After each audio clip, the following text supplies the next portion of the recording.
Hi, இன்றைக்கி நம்ம படிக்க போகிற stitch cut beat outline stitch. போன கிளாஸில் நம்ம சுகர் பீடு ஒர்க் படிச்சிருப்போம். இப்போ வந்து இந்த கிளாஸில் நம்ம கட் பீடு வச்சு படிக்க போகிறோம். ஓகேவா? இப்போ கட் பீடுக்கு என்ன தேவைன்னு பார்த்தீங்கன்னா, அதே பீடு ஊசி வச்சுருக்கேன். அப்புறமா இது வந்து கட் பீடு, அப்புறமா த்ரெட்டு, காட்டன் த்ரெட்டு தான் எடுத்திருக்கேன். இப்போ வந்து ஒரு லைன் போட்டுக்கிறேன். இதில் நம்ம கட் பீட் போட்டுக்கலாம். சரி, இப்போ வந்து எப்பவும் போல் த்ரெட்டை வந்து நம்ம இந்த மாதிரி எடுத்து கையை வந்து ஃப்ரேம்க்கு அடியில் பிடிச்சி ஊசியை வந்து ஸ்ட்ரைட்டாக பிடிச்சிக்கோங்க. பிடிச்சிட்டு இந்த மாதிரி நம்ம இப்போ நூலை வெளியே எடுத்துட்டோமா.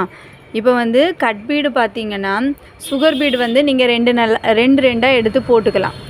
ஆனால் வந்து கட் பீடு வந்து பார்த்திங்கன்னா, கட் பீடு வந்து ஒரே அளவில் இருக்காது. கொஞ்சம் சின்னதும் கொஞ்சம் பெருசமாக இருக்கும். அதனால நம்ம என்ன பண்ணணுன்னா, கட் பீடு வந்து கண்டிப்பாக நீங்கள் என்ன பண்ணணுன்னா, ஒரு பீடாக தான் எடுத்து போடணும்.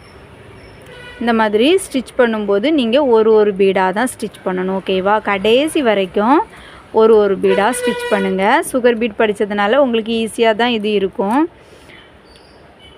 இது வந்து கொஞ்சம் என்ன ஆகும்னா, இதில் கொஞ்சம் பிளேடு மாதிரி இருக்குமா, அதனால் இது வந்து கிளாஸ் மாதிரி இருக்கிறதுனால உங்களுக்கு என்ன ஆகும்னா, கொஞ்சம் வந்து த்ரெட்டு வந்து பிடிச்சி இழுத்துக்கும், கொஞ்சம் கட் ஆவது மாதிரி இருக்கும். ரொம்ப டைட்டெல்லாம் கொடுக்காம இந்த நூல் வந்து இந்த மாதிரி இதில் பிடிச்சி உரசும் போது கட் ஆகிரும். அதனால் கொஞ்சம் கவனமாக பண்ணுங்கள்.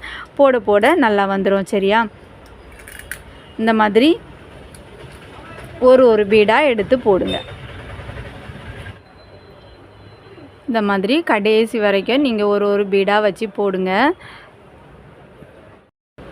நீங்கள் வந்து நீடிலில் வந்து எவ்வளோ நாளும் லோட் பண்ணிக்கோங்க. ஆனால் வந்து ஸ்டிச் பண்ணும்போது கண்டிப்பாக நீங்கள் வந்து ஒரு பீடாக தான் கண்டிப்பாக போடணும். எடுக்கும்போது கண்டிப்பாக சில டைமில் நம்மளுக்கு என்ன ஆகும்னா, இது வந்து பிடிச்சி இழுக்கும்போது அக்கும், கொஞ்சம் த்ரெட்டு வந்து கட் ஆகும். நீங்கள் கொஞ்சம் ப்ராக்டிஸ் பண்ண தான் அது வந்து கட் ஆகாது, நீட்டாக வரும். ட்ரை பண்ணுங்கள்.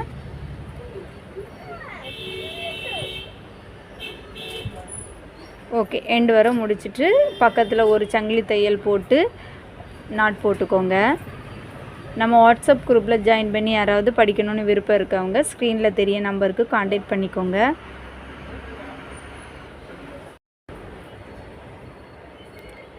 மெதுவாக பண்ணுங்கள், நீட்டாக வரும்.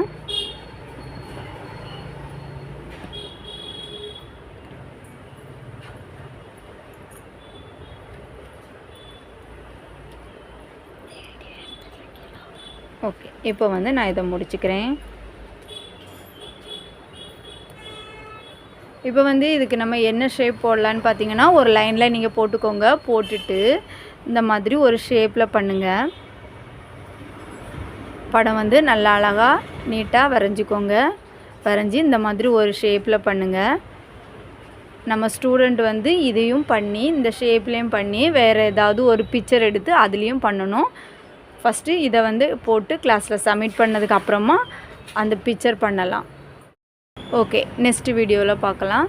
தேங்க்யூ.